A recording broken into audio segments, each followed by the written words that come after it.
Yes, sir.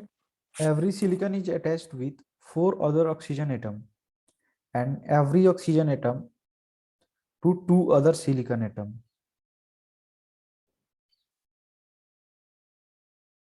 समझ में आया? Yes, sir. या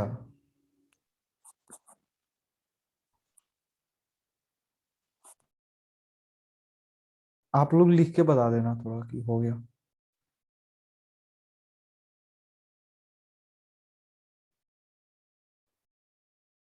अच्छा, आप लोगों ने ये साइड वाली चीजें लिख ली ना? 3D network, giant structure, macromolecular structure, very high melting point, very high bond energy due to polymeric structure, ये सब लिख लिया ना? Yes sir. SiO2 को हम लोग सिलिका बोलते हैं या फिर क्वार्ज भी बोलते हैं, ठीक है ना? Yes, sir. Yes sir. दूसरा पॉइंट हम लोग लिखेंगे, SiO2 is highly inert in nature because of the following factors. SiO2 जो है वो हाईली इनर्ट है इन नेचर बिकॉज ऑफ कुछ फैक्टर्स है, उन्हीं के कारण से ये हाईली इनर्ट है। First factor is silicon oxygen bond energy is very high. Same वही चीजें जो हम लोगों ने पहले मतलब फिगर में लिखी है, उसी को बस वर्डिंग्स में लिख रहे हैं यहाँ पे। तो सिलिकॉन ऑक्सीजन की जो बॉन्ड एनर्जी है वो बहुत ज्यादा है। And the second one is giant structure. 3 dimensional structure होने के कारण से ना इसका बॉन्ड एनर्जी बहुत ज्यादा हो जाती है और उसी के कारण से ये हाईली इनर्ट होता है।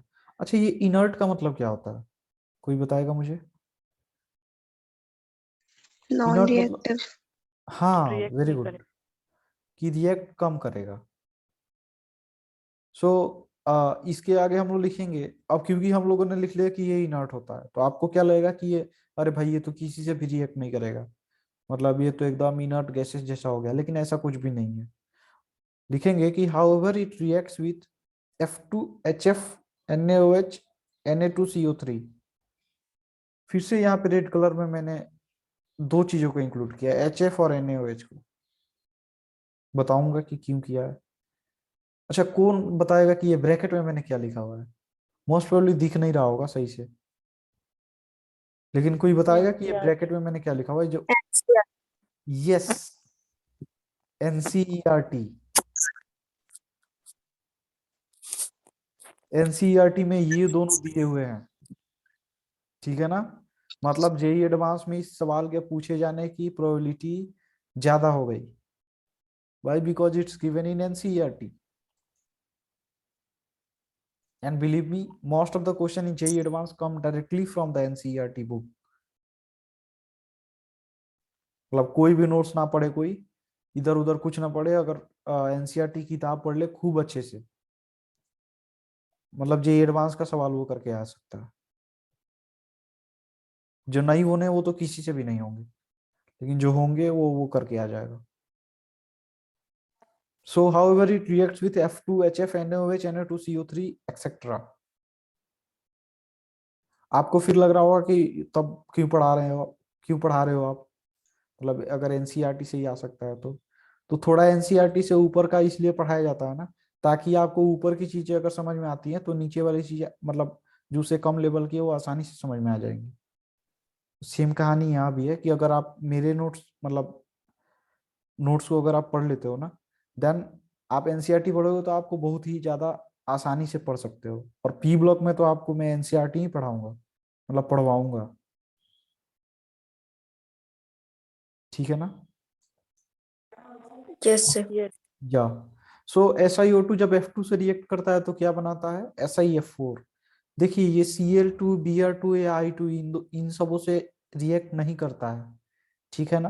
फिर से अगर SiO2 अगर HF से रिएक्ट करेगा तो फिर से बनाएगा SiF4 प्लस वाटर, और इसमें अगर एक्स्ट्रा HF डाल देंगे ना, then it will form H2SiF6, ठीक है ना?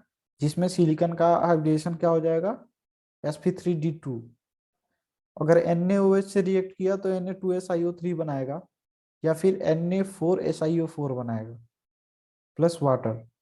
एंड अगर Na2CO3 से रिएक्ट किया तो सेम यहाँ पे सोडियम सिलिकेट ही बनेगा और कार्बन डाइऑक्साइड निकलेगा at the place of water.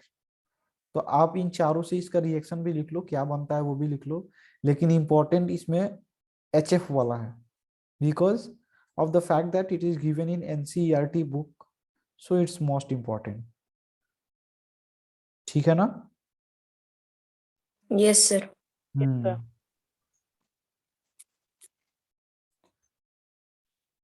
ठीक है, कितना टाइम हो गया?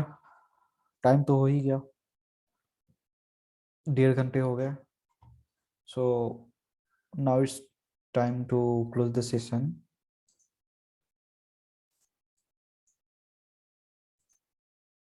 Yeah, so let me stop sharing.